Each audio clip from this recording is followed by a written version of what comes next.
नाही मम्मी कांदा चिरते असं कांदा चिरून झालं मला खूप तुला मा पप्पा एवढे लहान नाही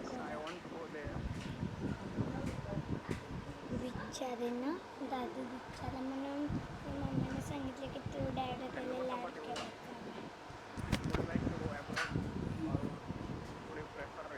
मी त्याला एवढं खेळलं आधी मारलं म्हणून आम्ही बाजूच सांगितलं डॅडा तुला लाड करणार डॅडा लाड करणार काय झालं लाड करणार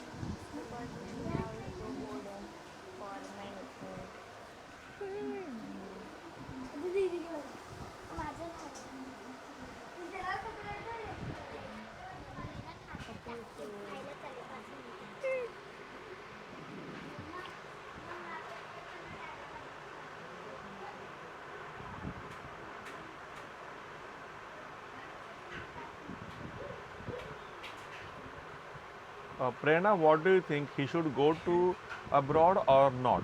And if not, why he shouldn't go? Why should he work in India?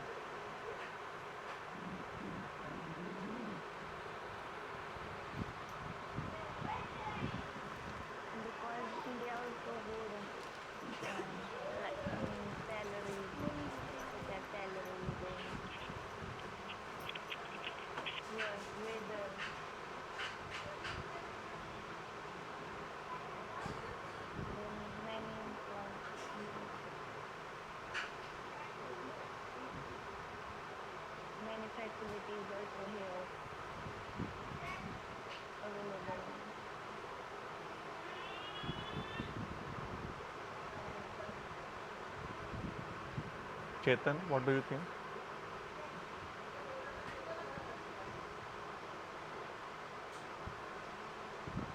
First of all, I would prefer to go abroad and work there because if you had a work experience, then you will get more salary in India also. And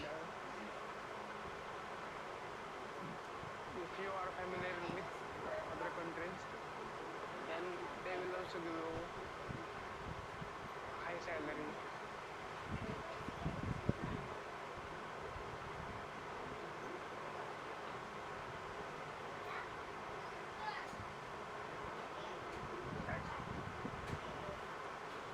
Prerna, if you are given a good salary in USA or in any other country, and if you are getting good experience in foreign countries, so would you work in foreign countries? Would you work abroad?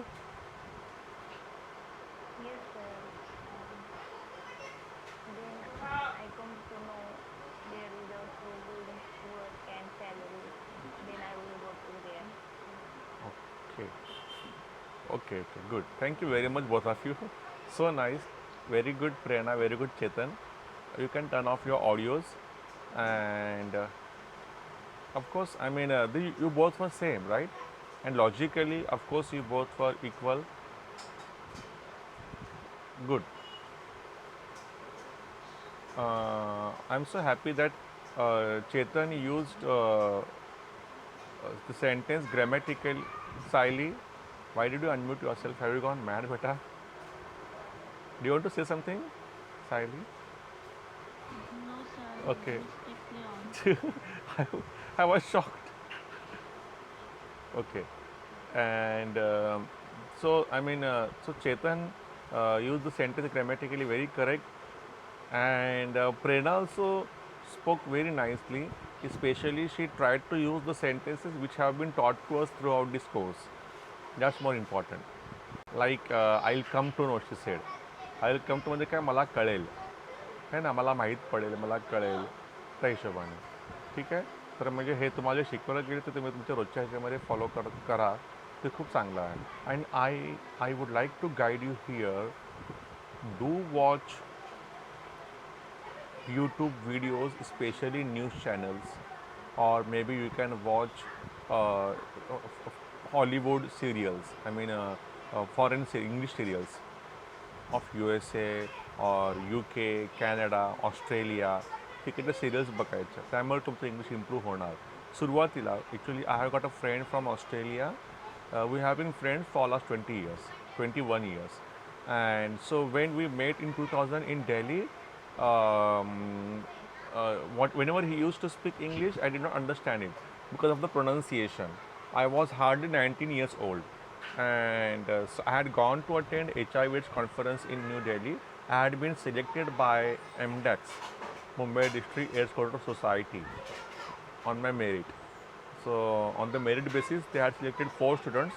There were 3 girls and myself. And luckily, we got a flight ticket also as a scholarship. So we flew at the age of 19. I flew to Delhi. I had been there for 7 days, and throughout the 7 days, we attended a seminar. But a friend of mine who had come, so many people had come from all over the world. Some delegates had come from Australia, then UK, Germany, USA, and Jamaica, and Ethiopia, and in Bangladesh, Nepal, Sri Lanka. These all people had come, right?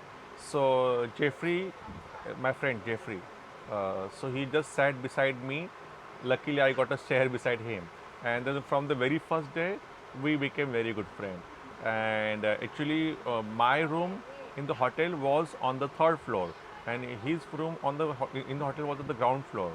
Then I requested that I want to be on the ground floor. Then they changed my room, and I came on the ground floor, and then we slept together, and since then we became friends.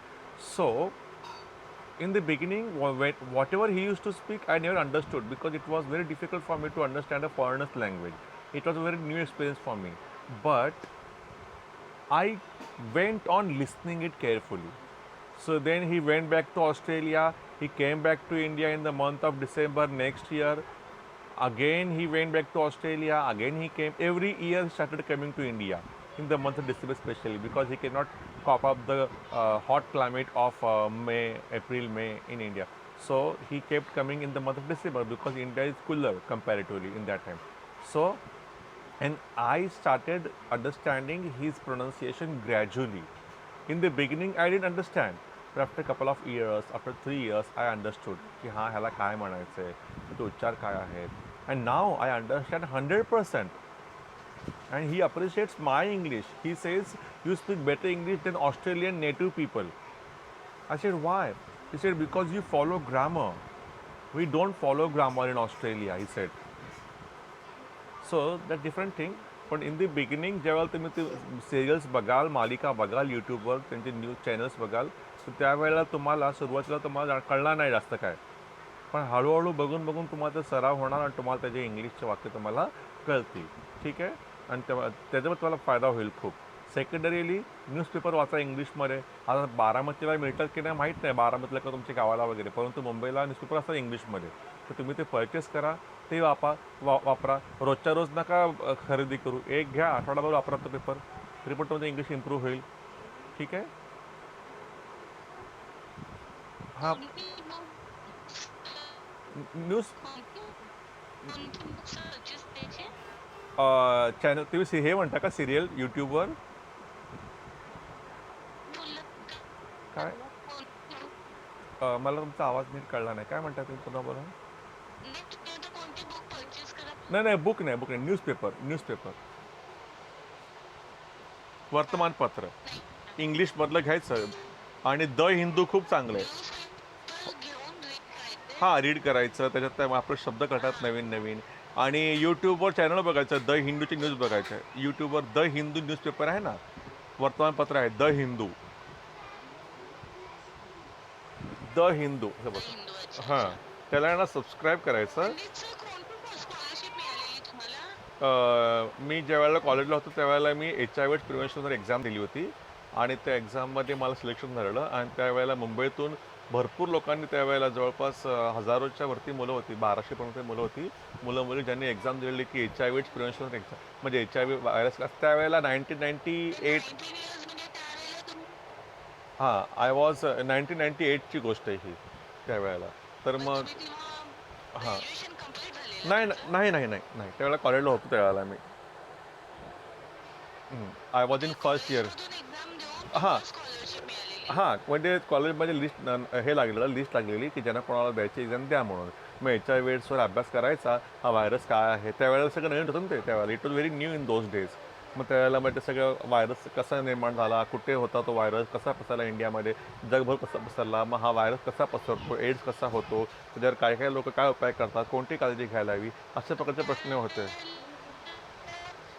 हो, एड्सवर द्यायचं होतं का speech हां असं? हां, म्हणजे त्याचा अभ्यास करत होता. दॅट टाइम हां. हां, मग त्या 1998, 97, 98, 99ला खूप ते होतं ना फॅड त्यावेळेला खूप भयंकर होता आजार तो. आता एवढं काही नाही आहे, पण त्यावेळेला होतं. मग त्याच्यावर त्यांना आम्ही अभ्यास केला सगळ्या मुंबईतल्या विद्यार्थ्यांनी आणि ज्यांना चांगले मार्क्स मिळाले. मग त्यावेळेला 300 पैकी 282 होते, 282 होते 300 पैकी आणि त्यावेळेला आणि अजून मुली होत्या 3 त्यांना पण छान होते 90 त्यांना तर 290च्या वरती होते. मग असे चौघांना निवडलं. मग आमचा तिकडचा फ्लाईटचा खर्च, हॉटेलमध्ये राहण्याचा खर्च आणि ते सेमिनार पूर्णपणे होतं सकाळ 10 ते संध्याकाळी 5पर्यंत आणि मग त्यांच्यातर्फे सकाळचा नाश्ता, जेवण, संध्याकाळचा नाश्ता आणि मग संध्याकाळी 5 वाजले की मग आम्ही पूर्ण रूमवर यायचो आपल्या, फ्रेश व्हायचं आणि दिल्ली फिरायची मग. पूर्ण दिल्लीमध्ये पालिका बाजार पण हा हां, सगळा खर्च सगळं. कॉलेजने केला? नाही, नाही, नाही. एमडॅक्सने मुंबई डिस्ट्रिक्ट एज्युकेटर सोसायटीने त्यांना आम्हाला पाठवलं आणि तिकडे नाज फाउंडेशन म्हणून आहे संस्था, NGO आहे. मग त्या NGOवाल्यांनी सगळा खर्च केला आणि हां, मग नाज लंडन जे आहे ना एक्झाम्स असतात का मुलांसाठी? नाही, नाही. त्यावेळेला ते होतं तसं त्याने ते हां, NGO हां, कॉलेजनी नसतात अशा नसतात. स्कॉलरशिप नाही, एक्झाम्स असतात का? नाही, नाही. आता कसं करतात ॲक्चुअली ते NGOजनी ठेवलेलं ते एक्झाम्स. त्या स्वयंसेवी संस्था आहेत ना म्हणजे अशासकीय संस्था, NGO नॉन गव्हर्नमेंटल ऑर्गनायझेशन त्यांनी त्या संस्था ठेवलेल्या परीक्षा आणि त्याच्यामध्ये त्यांनी सिलेक्शन केलेलं. आता ह्या कॉलेज वगैरे ठेवत नाहीत अशा प्रकारचं, पण ते NGOने ठेवलेलं त्यामुळे आम्हाला त्याकडे जायला मिळालं. मग आणि त्यानंतर आम्हाला अलाउन्स पण दिला त्यांनी ₹3000. म्हणजे तिकडे गेल्यामुळे तिकडे ते कोर्स केल्यामुळे आम्हाला पुन्हा म्हणजे जेव्हा 2 दिवस बाकी होते तिकडून केले वा. हां, 3000 पण तिकडून मिळाले. मग त्या 3000मध्ये मग आणखी शॉपिंग केली मी सगळं मुंबईसाठी असं. अँड तसं it is a good experience. पण त्यावेळेला I am so lucky I consider आता असं कॉलेजमध्ये अशा फॅसिलिटी नाही आहेत ना? नाही आता तसं काही आहे असं अशा वाटत नाही मला. फॅसिलिटी नाही देत ना अशा. नाही आता डिपेंड्स कॉलेज काय आहे. बरंच आहेत पण आपल्याला माहीत नाही ना खरं तर.